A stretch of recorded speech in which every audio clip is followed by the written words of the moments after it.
Peace and grace, fam. This is Darius Dior. I'm back and I'm in full effect, man.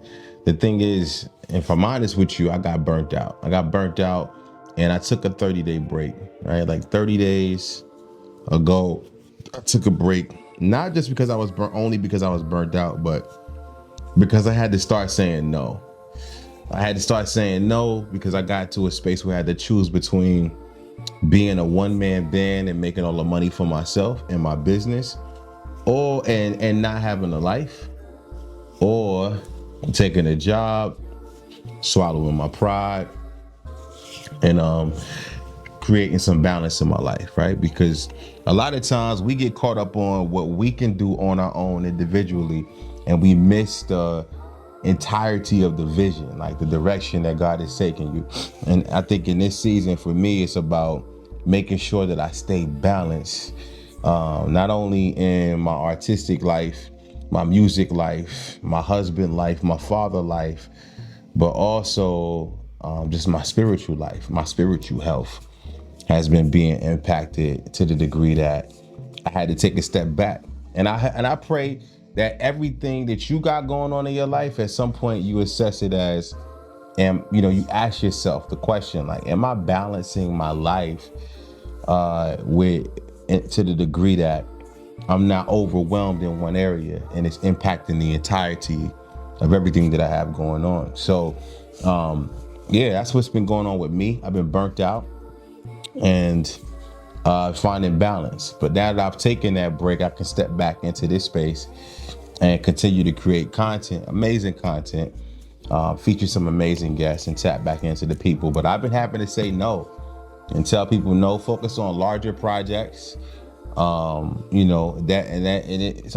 you have to be a little bit more patient for larger projects because people have to have the budget to be able to afford what I'm able to produce for them, right? From a film standpoint and from a photography standpoint. So while things are still going the way that I need them to go, I needed to have balance, or I needed to be able to make enough money to afford to pay people to do what I do. And my business just hasn't grown there yet. But here's 5 things I've learned being a full-time entrepreneur for these past 4 months. Number 1, just because you have an LLC, that does not mean that you have a business because you have an LLC. Okay. Now, what am I saying? I'm saying that if your LLC isn't grossing at least at minimum $1 million, annually, then you're just a solopreneur for right now, right? But that doesn't mean that you can't say that you started something or you're doing something or you have something that means something to you. It just means that, certain tax codes and certain things that, you may want to be, that may be beneficial to someone who has a rather, a substantially larger business that grosses a substantially larger amount of income. That it's just a little bit different experience. And it's a representation thing rather than, just saying, I have an LLC, I have a business. And that's okay. Right? You have a growing business, you have a developing business, but it's not to the level of maturity that you would probably need once you get to a certain space, right? The second thing I learned is that being comfortable with saying no is the most important thing that you would need to grow to develop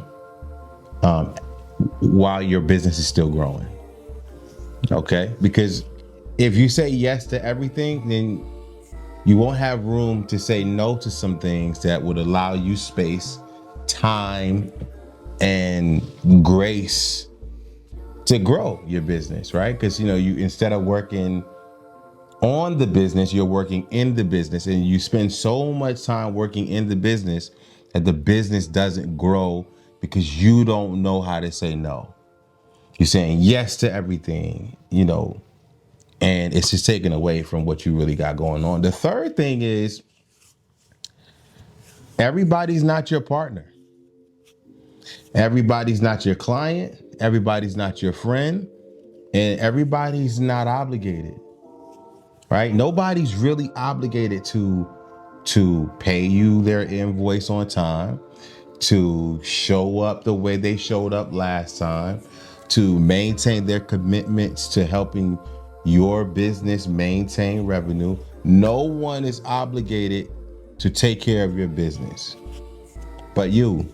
Okay. Fourth thing is there's nothing of value that you get in business out of doing things alone. And I'll say always doing things alone, right? Because I told you I've been a solopreneur and I've been doing a lot of things on my own, thinking that, hey, I did this by myself. Yeah, you did it by yourself. And while you did it by yourself, you probably didn't have much of a life and you were probably drowning that entire time. Although you made a significant amount of money, although you may have done things that were probably tough for other people to do, it was tough for you to do what you did because you needed to have the help that you needed to have. And the fifth thing I would say that I've learned is budgeting, financial literacy. Yeah, you may feel like you're literate financially, but the truth is, if you're not seeing the scales being balanced between your spending and your earning, if you don't understand the basics of that, then the scale's going to be down on one side and up on the other side. And the hope is that it's up on the side of earning and down on the side of spending. But in the climate of life that we live in today, that's tough for a lot of people to manage. People don't know how to manage their spending versus their earning. And so you have to be financially literate out here. Because we get comfortable making money, and as soon as we make the money, we spend it, and we think all of that money goes to our expenses, but essentially it's not. It's going to a lot of the essential spending, right? So there's essentials that you have that you must spend money for, but then there's things that have become essentials because you've been financially illiterate for such a substantially long time. And so now, I've gracefully and humbly chosen balance, chosen peace, and I'm back in the workforce after 4 months. However, right, I'm failing up, right? I've jumped out there in the entrepreneur space, still in it, but, I'm a workpreneur now because I've adopted another investment partner. That's what you should call your 9 to 5. Your 9 to 5 is your investment partner, your business partner. So I've adopted a new business partner, and it's in the financial space, right?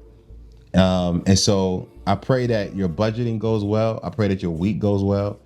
I pray that your day goes well. And I'm just glad to be able to tap in with you and see you. Grace.